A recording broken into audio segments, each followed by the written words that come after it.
Hello दोस्तों, स्वागत है आपका हमारे चैनल बायोवेदिक्स में। और आज हम लाए हैं आपके लिए एक और बेहद ज़रूरी वीडियो जिसमें हम बात करेंगे डायबिटीज़ में लौकी खाने के फ़ायदों के बारे में। और आज हम आपको ये भी बताएंगे कि डायबिटीज़ में लौकी की सब्जी खाने का सही तरीका क्या है जिससे आप इसके सभी फ़ायदे प्राप्त कर सकें। तो आज दी जाने वाली जानकारी अगर आपको पसंद आती है तो प्लीज़ हमें लाइक, शेयर और सब्सक्राइब जरूर कीजिएगा। तो आइए शुरू करते हैं वीडियो। और मैं आपको बताऊं कि डायबिटीज़ के मरीजों के लिए सबसे बड़ी समस्या यही होती है कि वे आखिर खाएं तो खाएं क्या। आप समझिए कि डायबिटीज़ के मरीजों के लिए सबसे बड़ी चुनौती यही है कि वो किसी भी स्थिति में अपने ब्लड शुगर लेवल को मेंटेन रखें। तो ऐसे में उन्हें अपने द्वारा खाए गए जितने भी फूड आइटम हैं उन पर ज़्यादा ध्यान देने की ज़रूरत होती है। तो ऐसे में आज हम आपको बता रहे हैं एक खास सब्जी के बारे में। जी हाँ, इसका नाम है लौकी या घिया भी कहते हैं इसे।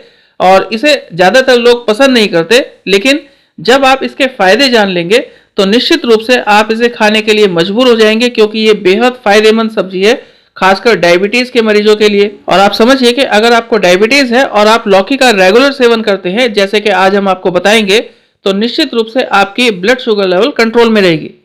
तो सबसे पहले समझते हैं कि लौकी में खास बात क्या है।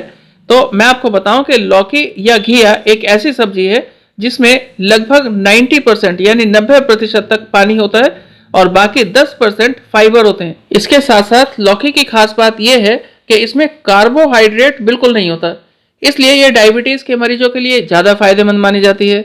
और आप समझिए कि लौकी खाने से ब्लड शुगर लेवल बिल्कुल नहीं बढ़ता और इंसुलिन का लेवल भी कहीं ना कहीं सही बना रहता है। तो अब आगे जान लेते हैं कि डायबिटीज में लौकी एक्चुअली काम कैसे करती है। तो आप समझिए कि इसमें एक खास तरह का एंजाइम पाया जाता है जिसका नाम है टायरोसिन फॉस्फेटेज 1 बीटा एंजाइम। और ये एंजाइम कहीं ना कहीं इंसुलिन की रेजिस्टेंस और सेंसिटिविटी को मेंटेन करता है। आप समझिए दोस्तों कि अगर आप इंसुलिन की सेंसिटिविटी को मेंटेन कर पाते हैं तो आपका ब्लड शुगर लेवल कंट्रोल में रहता है और डायबिटीज के मरीजों को बेहद फायदा मिलता है। आप समझिए कि अगर आपको डायबिटीज है तो लौकी खाने का सबसे सही तरीका क्या है। तो आप समझिए कि आपको हफ्ते में कम से कम 3 से 4 दिन लौकी की जरूर खानी चाहिए।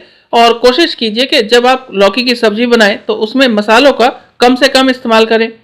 इसके अलावा आप रोजाना सुबह 1 गिलास लौकी का जूस जरूर पीजिए खाली पेट। और अगर आपको ये टेस्ट में पसंद नहीं आता तो इसमें आप नींबू, काली मिर्च या फिर काला नमक डाल सकते हैं, लेकिन इसको आपको रोजाना पीना चाहिए, इसके फायदे बहुत हैं। फिर एक बात का और ध्यान रखिए कि अगर आप लौकी इस्तेमाल कर रहे हैं, लौकी खा रहे हैं, तो सबसे जरूरी बात यह है कि आप चेक कर लें कि लौकी कड़वी ना हो। अगर लौकी कड़वी है तो आपको इसका सेवन बिल्कुल नहीं करना चाहिए, ये आपके लिए बेहद नुकसानदेह होगी। तो इसके लिए आपको करना क्या चाहिए कि जब भी आप लौकी का जूस बना रहे हैं या फिर लौकी की सब्जी बना रहे हैं तो लौकी को चेक करके देख लीजिए, उसको टेस्ट करके देख लीजिए कि वो कड़वी तो नहीं है। अगर कड़वी है तो उसे बिल्कुल ना इस्तेमाल करें। फिर बात कर लेते हैं कि लौकी के अन्य फायदे क्या क्या हैं। तो आप समझिए कि लौकी में कैलोरीज बहुत कम है और फाइबर की मात्रा ज्यादा है, जिसकी वजह से आपको लंबे समय तक भूख नहीं लगती अगर आप लौकी खाते हैं। तो मैं आपको बताऊं कि लौकी का जूस पीने से कब्ज की शिकायत नहीं होती और पेट भी साफ रहता है। और लौकी अगर आप रेगुलर कंज्यूम करते हैं तो इससे आपको यूरिन से संबंधित दिक्कतें नहीं होती, आपकी किडनी अच्छे से काम करती है और आपका डाइजेशन भी बेहतर बना रहता है। तो दोस्तों, बेहतर स्वास्थ्य के लिए लौकी का सेवन जरूर करें। तो आज के लिए इतना ही और वीडियो देखने के लिए धन्यवाद। और आज दी गई जानकारी अगर आपको पसंद आई हो तो प्लीज़ हमें लाइक और शेयर जरूर कीजिएगा। और अगर आप हमारे चैनल पर नए हैं तो प्लीज़ हमें सब्सक्राइब भी करें। Thank you very much.